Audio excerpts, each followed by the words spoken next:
అందరికీ నమస్కారం. ఫారెక్స్ విద్యాలయంకు స్వాగతం. ఈ వీడియోలో మీకు అసలు ఫారెక్స్ ట్రేడింగ్ యొక్క అడ్వాంటేజెస్ ఏమిటి, అంటే మీకు స్టాక్స్ కానీ షేర్స్ కానీ తీసుకున్నా, లేదంటే ఫ్యూచర్స్ మార్కెట్ లైక్ కమోడిటీస్ ఇవన్నీ తీసుకున్నా, వాటి మీద ఫారెక్స్ ట్రేడింగ్ యొక్క అడ్వాంటేజెస్ ఏమిటి అనేది నేను ఈ వీడియోలో మీకు ఎక్స్ప్లెయిన్ చేస్తాను.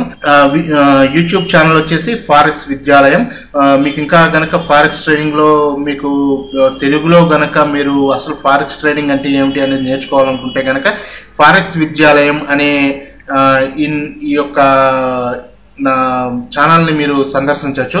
ఫారెక్స్ ట్రేడింగ్ యొక్క ఫస్ట్ అడ్వాంటేజ్, ఫారెక్స్ మార్కెట్ యొక్క ఫస్ట్ అడ్వాంటేజ్ ఏంటంటే ఇది 24 అవర్స్ మార్కెట్. అంటే నార్మల్గా ఈ ఫారెక్స్ మార్కెట్ అనేది 4 PM eastern time on Sunday రోజున 4 PM ఈస్టర్న్ టైంకి స్టార్ట్ అవుతుంది. అలాగే 4 PM ఈస్టర్న్ టైం ఆన్ ఆ ఫ్రైడే రోజున 4 PM ఈస్టర్న్ టైంకి క్లోజ్ అవుతుంది. సో ఈ రోజుల్లో అంటే ఈ సండే నాడు 4 PM నుంచి ఫ్రైడే నాడు 4 PM వరకు ఇది 24 అవర్స్. అంటే మీరు ఎప్పుడు కావాలనుకుంటే అప్పుడు ట్రేడ్ చేసుకోవచ్చు. ఈ 2 రోజులు మాత్రం సాటర్డే అండ్ సండే ఈ టైం వరకు మాత్రం ఈ ఫారెక్స్ మార్కెట్ అనేది ఉండదు. మిగతా అన్ని రోజులు కూడా ఇది 24 అవర్స్ మార్కెట్. ఈ 24 అవర్స్ మార్కెట్ అనేది ఎందుకు ఉంటుందంటే ఈ మార్కెట్లో డిఫరెంట్ మార్కెట్స్ అనేవి ఇన్వాల్వ్ అయి ఉంటాయి. అంటే like New York market, London market, Asian market, ఈ 3 major markets in forex trading. So ఈ 3 మార్కెట్స్ ఇన్వాల్వ్ అవ్వడం వల్ల ఆ 3 కూడా డిఫరెంట్ టైమ్స్లో స్టార్ట్ అయ్యి డిఫరెంట్ టైమ్స్లో ఎండ్ అవుతూ ఉంటాయి. సో ఒక 24 అవర్స్ టైంలో కనుక మీరు చూసుకుంటే ఈ 3లో ఏదో ఒక మార్కెట్ మీకు ఓపెన్లోనే ఉంటుంది. సో అందువలన ఇది 24 అవర్స్ మార్కెట్ అయ్యింది. సో మీరు కావాలనుకుంటే నైట్ 2 o'clockకి 3 o'clockకి కూడా మీరు ట్రేడింగ్ చేసుకోవచ్చు. అంటే మీరు కరెన్సీ పేర్స్ని కొనడము, కరెన్సీ పేర్స్ని అమ్మడము చేయొచ్చు.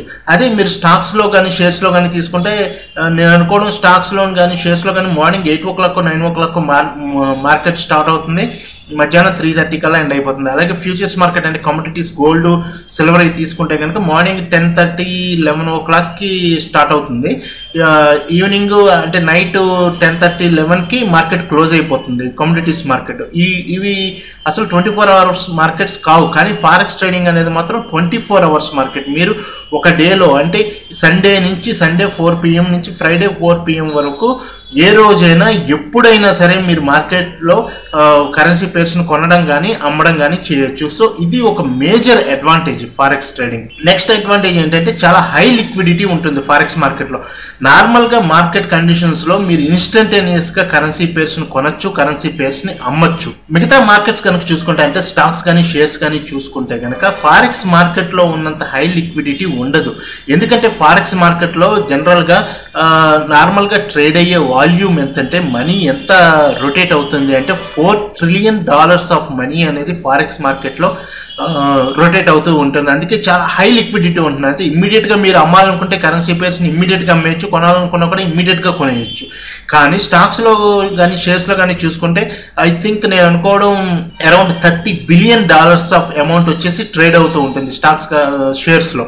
సో మీకు షేర్స్లో కానీ కమోడిటీస్లో అంటే గోల్డ్ సిల్వర్లో కానీ మీకు అంత లిక్విడిటీ అనేది ఉండదు. మీరు ఎవరైనా కానీ సరే అసలు గోల్డ్ కానీ సిల్వర్ కానీ ట్రేడింగ్ కానీ ఎవరైనా చేసి ఉంటే కనుక మీకు కొంచెం ఎక్స్పీరియన్స్ ఉంటుంది ఇందులో. అంటే మీరు ఎప్పుడైనా కొనాలనుకున్నా కానీ అమ్మాలనుకున్నా కానీ మీకు ఇమ్మీడియట్గా కొనడం అమ్మడం అనేది ఒకసారి జరగకపోవచ్చు. అందులో కొంచెం టైం తీసుకుంటూ ఉంటుంది. ఎందుకంటే అందులో ఆ మార్కెట్స్లో లిక్విడిటీ అనేది చాలా తక్కువ ఉంటుంది. కానీ ఫారెక్స్ మార్కెట్లో మాత్రం చాలా హై లిక్విడిటీ ఉంటుంది. ఎందుకంటే $4 trillion ఆఫ్ అమౌంట్ అనేది ట్రేడ్ అవుతూ ఉంటుంది. కాబట్టి ఫారెక్స్ మార్కెట్లో చాలా హై మీరు ఇమ్మీడియట్గా మీరు కరెన్సీ పేర్స్ని కొనడం కానీ అమ్మడం కానీ చేయొచ్చు.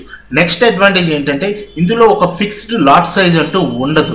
అంటే మీరు సపోజ్ స్టాక్స్లో కానీ షేర్స్లో కానీ తీసుకోండి, మీరు ఏదైనా వెళ్ళి ఒక కంపెనీ షేర్ కొనాలనుకుంటే దాని యొక్క కాస్ట్ ఒక 1000 రూపీస్ ఉందనుకోండి, మీరు మినిమం ఒక 1000 రూపీస్ మీరు ఇన్వెస్ట్ చేయాల్సి ఉంటుంది. ఎందుకంటే ఆ స్టాక్ యొక్క ఆ స్టాక్ యొక్క వాల్యూ వచ్చేసి ఒక స్టాక్ కొనాలనుకున్నా కూడా 1000 రూపీస్.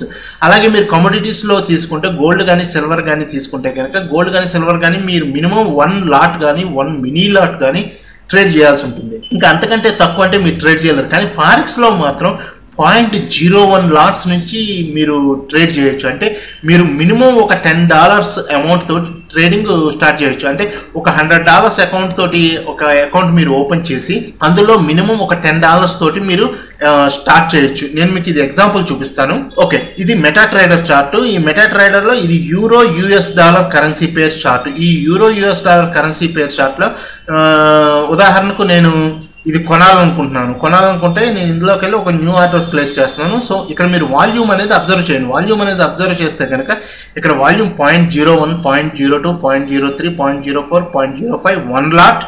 అలాగే మీరు కావాలనుకుంటే 0.06 పెట్టుకోవచ్చు.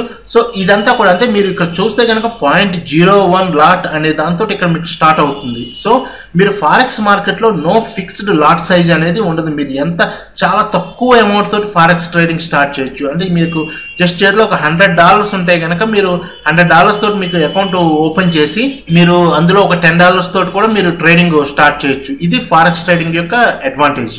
నెక్స్ట్ అడ్వాంటేజ్ చూస్తే లో ట్రాన్సాక్షన్ కాస్ట్. అసలు ఇందులో ట్రాన్సాక్షన్ కాస్ట్ అనేవి ఫారెక్స్ ట్రేడింగ్లో ఏముంటాయి అంటే జనరల్గా ఫారెక్స్ బ్రోకర్స్ ఏం చేస్తారంటే మీకు ఒక స్ప్రెడ్ అనేది ఉంటుంది. స్ప్రెడ్ ఈజ్ నథింగ్ బట్ ఒక బిడ్ ఆస్క్ మధ్య ఉండే డిఫరెన్స్ స్ప్రెడ్ అంటాం. అది జనరల్గా ఫారెక్స్ బ్రోకర్స్కి వెళ్తుంది. కానీ మీరు స్టాక్స్లో కానీ షేర్స్లో కానీ లేదంటే కమ్యూనిటీస్లో కానీ ఇట్లా కానీ ఏమైనా చూసుకుంటే కనుక వాళ్ళకి కమిషన్స్ అని ఉంటాయి. అయితే మీరు ఈచ్ అండ్ ఎవ్రీ టైం మీరు ట్రేడ్ చేసేటప్పుడు ఎంతో కొంత అమౌంట్ వాళ్ళకి కమిషన్ కింద మీరు పే చేయాల్సి ఉంటుంది. అలాగే ఇంకా చాలా రకాలైన ఫీజులు కూడా లైక్ గవర్నమెంట్ ఫీజులు అని ఇలా చాలా ఉంటాయి. అవన్నీ కూడా మీరు పే చేయాల్సి ఉంటుంది. కానీ ఫారెక్స్లో చూసుకుంటే మీకు అటువంటి ఎక్స్ట్రా ఫీజులు కానీ కమిషన్ కానీ ఏమీ ఉండదు. ఫారెక్స్లో ఛార్జ్ చేసేది కూడా కేవలం మీకు ఆ స్ప్రెడ్ అనేది మాత్రమే మీరు ఆ బ్రోకర్ అనేవాడు తీసుకుంటాడు. ఈ స్ప్రెడ్ అనేది మీరు ఫారెక్స్ ట్రేడింగ్లోనే కాదు, మీరు ఏదైనా బ్యాంకుకి వెళ్ళి బ్యాంకులో కూడా మీరు సపోజ్ ఏదైనా ఒక $US మీరు బ్యాంకులో తీసుకోవాలనుకుంటుంటే సపోజ్ మీరు US వెళ్తున్నారు, మీకు $US కావాలి, బ్యాంకులోకి వెళ్ళి తీసుకుంటే మీకు కొంచెం ఎక్కువ ఛార్జ్ చేస్తారు. అదే మీ దగ్గర $US ఉన్నప్పుడు ఏదైనా బ్యాంకులో అమ్మాలనుకుంటే కనుక కొంచెం వాళ్ళు తక్కువకి కొనుక్కుంటారు. ఎందుకంటే ఆ డిఫరెన్స్ అనేది బ్యాంకు వాళ్ళకి లాభం ఉంటుంది. అలాగే ఇక్కడ కూడా ఈ ఫారెక్స్ బ్రోకర్స్కి లాభం ఉండేది ఏంటంటే ఈ స్ప్రెడ్ అనేది ఫారెక్స్ బ్రోకర్స్కి లాభం ఉంటుంది. సో అదర్ దెన్ దిస్ మీకు ఇంకా ఏ విధమైన కాస్ట్లో కూడా ఫారెక్స్ ట్రేడింగ్లో ఉండవు. అలాగే ఇదే ట్రాన్సాక్షన్ కాస్ట్. ఈ ట్రాన్సాక్షన్ కాస్ట్ చూసుకుంటే మీకు ఈ మిగతా వాటి కంటే చాలా తక్కువ. అండ్ నార్మల్గా ఈ ట్రాన్సాక్షన్ కాస్ట్ అనేవి దే ఆర్ లెస్ దెన్ 0.1%. ఇంకా కొంచెం పెద్ద డీలర్స్ కనుక అయితే లెస్ దెన్ 0.07% కూడా ఉంటాయి. ఇది ఫారెక్స్ ట్రేడింగ్ యొక్క ఇంకొక అడ్వాంటేజ్. నెక్స్ట్ అడ్వాంటేజ్ ఏంటంటే ఫారెక్స్ మార్కెట్ని మ్యానిపులేట్ చేయడం అనేది జరగదు. ఎందుకంటే మీరు స్టాక్స్లో కానీ షేర్స్లో కానీ వినే ఉంటారు. కేతన్ పరేఖ్ ఇటువంటి వాళ్ళు వీళ్ళు జనరల్గా ఈ స్టాక్స్ షేర్స్ అనేవి వాళ్ళ చేతిలో ఉంటాయి కాబట్టి వాళ్ళు అప్పట్లో మ్యానిపులేట్ చేసి స్టాక్స్లోని షేర్స్లోని చాలా పెద్ద కుంభకోణాలు జరిగినాయి. కానీ ఫారెక్స్లో చూసుకుంటే అటువంటి మ్యానిపులేషన్ అనేది అసలు జరగదు. ఎందుకంటే ఫారెక్స్ అనేది చాలా హ్యూజ్ మార్కెట్. నేను ఇంతకుముందు ఆల్రెడీ చెప్పినట్టు ఇందులో $4 ట్రిలియన్ ఆఫ్ అమౌంట్ ట్రేడ్ అవుతూ ఉంటుంది. అందుకనే ఫారెక్స్ మార్కెట్ని మ్యానిపులేట్ చేయడం అనేది చాలా కష్టం. ఇంకా ఏంటంటే ఇందులో చాలా మంది పార్టిసిపెంట్స్ ఉంటారు. అంటే ఆల్ ఓవర్ వరల్డ్ చాలా మంది బ్యాంకర్స్ ఇన్వాల్వ్ అయ్యి ఉంటారు, చాలా మంది కామన్ పీపుల్ ఇన్వాల్వ్ అయ్యి ఉంటారు, ఇంకా గవర్నమెంట్స్ ఇన్వాల్వ్ అయ్యి ఉంటాయి. సో దీన్ని మ్యానిపులేట్ చేయడం అనేది జరగదు. సో ఇది ఇంకో అడ్వాంటేజ్ ఫారెక్స్ మార్కెట్లో. నెక్స్ట్ అడ్వాంటేజ్ ఏంటంటే హై లెవరేజ్. ఫారెక్స్లో బ్రోకర్స్ చాలా హై లెవరేజ్ ఆఫర్ చేస్తూ ఉంటారు. అంటే మీరు సపోజ్ ఒక $1000 ఫారెక్స్ మార్కెట్లో ఇన్వెస్ట్ చేశారనుకోండి, బ్రోకర్స్ నార్మల్గా ఆఫర్ చేసే లెవరేజ్ ఏంటంటే 1:100. అంటే మీరు $1000 ఫారెక్స్ మార్కెట్లో ఇన్వెస్ట్ చేస్తే మీ బ్రోకరు మీ పేరు మీద ఇంకొక 100 టైమ్స్ ఆఫ్ దట్ అమౌంట్, అంటే మీరు $1000 ఇన్వెస్ట్ చేస్తే బ్రోకర్ $1,00,000 వరకు కూడా మీకు అవకాశం ఇస్తారు. అంటే మీరు $1,00,000 వరకు కూడా మీరు అమౌంట్ని ట్రేడ్ చేయొచ్చు ఫారెక్స్ మార్కెట్లో. కానీ మీరు జనరల్గా స్టాక్స్లో కానీ లేదంటే కమోడిటీస్ వీటిలో కనుక చూసుకుంటే కనుక ఇందులో జనరల్గా 4 to 5 టైమ్స్ మీకు ఆఫర్ చేస్తూ ఉంటారు. మీరు జనరల్గా ఈ కమోడిటీస్ ట్రేడింగ్ కనుక చేసి ఉంటే కనుక మీకు ఐడియా ఉంటుంది. ఇందులో అంటే మీరు ఒక 1 lakh ఇన్వెస్ట్ చేశారనుకోండి, కమోడిటీస్ మార్కెట్లో గోల్డ్ కానీ సిల్వర్ కానీ ట్రేడింగ్ చేయడానికి 1 lakh ఇన్వెస్ట్ చేస్తే కనుక ఆ బ్రోకర్స్ అనేవాళ్ళు నార్మల్గా ఒక 4 lakhs 5 lakhs వరకు మీరు ట్రేడ్ చేసుకోవడానికి అవకాశం కల్పిస్తారు. అంటే నార్మల్గా 4 to 5 టైమ్స్ అలా ఉంటుంది. కానీ ఫారెక్స్లో మాత్రం మీకు బ్రోకర్స్ 100 టైమ్స్ వరకు మీకు లెవరేజ్ ప్రొవైడ్ చేస్తారంటే మీరు ఇన్వెస్ట్ చేసిన దానికంటే మీరు 100 టైమ్స్ వరకు మీరు ఫారెక్స్ మార్కెట్లో ట్రేడ్ చేయొచ్చు. కొంతమంది బ్రోకర్స్ ఏంటంటే 500 టైమ్స్ కూడా ప్రొవైడ్ చేస్తూ ఉంటారు. ఇది ఇంకొక అడ్వాంటేజ్. నెక్స్ట్ అడ్వాంటేజ్ ఏంటంటే మీకు ఫారెక్స్ మార్కెట్లో ఇది చాలా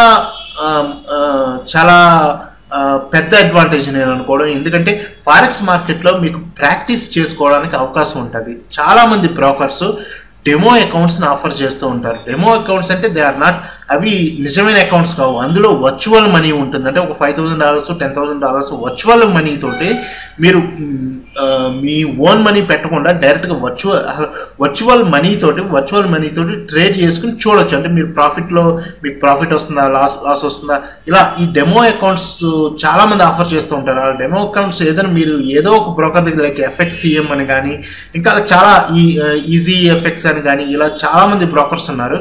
ఏదో ఒక బ్రోకర్ తోటి మీరు డెమో అకౌంట్ ఓపెన్ చేస్తే డెమో అకౌంట్ తోటి మీరు ట్రేడ్ చేసి చూడొచ్చు. అసలు అది మీరు స్టాక్స్లో కానీ, షేర్స్లో కానీ, లేదంటే కమోడిటీస్లో కానీ ఇలా డెమో అకౌంట్స్ అనేది ఎక్కడ ఉండవు. అంటే మీరు ప్రాక్టీస్ చేసుకోవడానికి ఎక్కడ కూడా అవకాశం ఉండదు. కానీ ఫారెక్స్లో మాత్రం ఇలా ప్రాక్టీస్ చేసుకోవడానికి ఆల్మోస్ట్ అందరు బ్రోకర్స్తో కూడా డెమో అకౌంట్స్ ఓపెన్ చేసుకోవడానికి అవకాశం కల్పిస్తారు.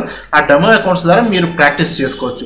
మీకు డెమో అకౌంట్ ఎలా ఓపెన్ చేయాలి అనేది కనుక తెలుసుకోవాలనుకుంటే మీరు నా ఛానల్ ఫారెక్స్ విద్యాలయంలోకి వెళ్తే ఆల్రెడీ నేను ఒక వీడియోలో అసలు డెమో అకౌంట్ అనేది ఎలా ఓపెన్ చేయాలి అనేది నేను ఎక్స్ప్లెయిన్ చేశాను. మీరు కావాలనుకుంటే ఆ వీడియో ఒకసారి చూడండి, మీకు ఒక ఐడియా వస్తుంది. సో ఇది biggest advantage forex trading. Next ఏంటంటే ఎడ్యుకేషన్. ఫారెక్స్ ఎడ్యుకేషన్ పరంగా చూస్తే మీకు నెట్లో చాలా ఫ్రీ ఇన్ఫర్మేషన్ అవైలబిలిటీలో ఉంది. అదే స్టాక్స్ కానీ, షేర్స్ కానీ, లేదంటే కమోడిటీస్ కానీ మీరు ట్రేడ్ చేయాలనుకుంటే మీకు అంత ఇన్ఫర్మేషన్ అనేది అవైలబిలిటీలో లేదు నెట్లో. కానీ మీకు ఫారెక్స్ ట్రేడింగ్కి సంబంధించి మీరు ఏమైనా నేర్చుకోవాలి అనుకుంటే మాత్రం ఇంటర్నెట్లో చాలా ఎడ్యుకేషన్ ఫ్రీగా అవైలబిలిటీలో ఉంది. మీరు కావాలనుకుంటే నెట్లో ఒకసారి సెర్చ్ చేయండి, చాలా ఇన్ఫర్మేషన్ ఉంది. సో ఇవన్నీ కూడా ఫారెక్స్ ట్రేడింగ్ యొక్క అడ్వాంటేజెస్. ఇందులో ఇవి కొన్ని అడ్వాంటేజెస్ మాత్రమే, నేను ఇందులో కొన్నే చెప్పాను. ఇంకా చాలా అడ్వాంటేజెస్ ఉన్నాయి. మీరు కావాలనుకుంటే ఒకసారి నెట్లోకి వెళ్ళి ఒకసారి సెర్చ్ చేసుకుంటే మీకు ఇంకా అసలు మిగతా అడ్వాంటేజెస్ ఏంటి ఫారెక్స్ ట్రేడింగ్ వల్ల అనేది మీరు నేర్చుకోవచ్చు. ఈ వీడియో మీకు హెల్ప్ఫుల్ అని చెప్పి అనుకుంటున్నాను. మీ కామెంట్స్ కూడా మీరు పోస్ట్ చేస్తారని చెప్పి ఆశిస్తున్నాను. మీకు ఇంకా వీడియోస్ కూడా నేను ఫారెక్స్ ట్రేడింగ్ మీద నేను పోస్ట్ చేస్తాను. మీకు ఇన్ కేస్ ఇంకా మిగతా వీడియోస్ కనుక చూడాలనుకుంటే ఒకసారి యూట్యూబ్ ఛానల్ ఫారెక్స్ విద్యాలయం అనేది ఓపెన్ చేసి ఒకసారి ఈ ఛానల్ని విజిట్ చేయండి. Thank you very much.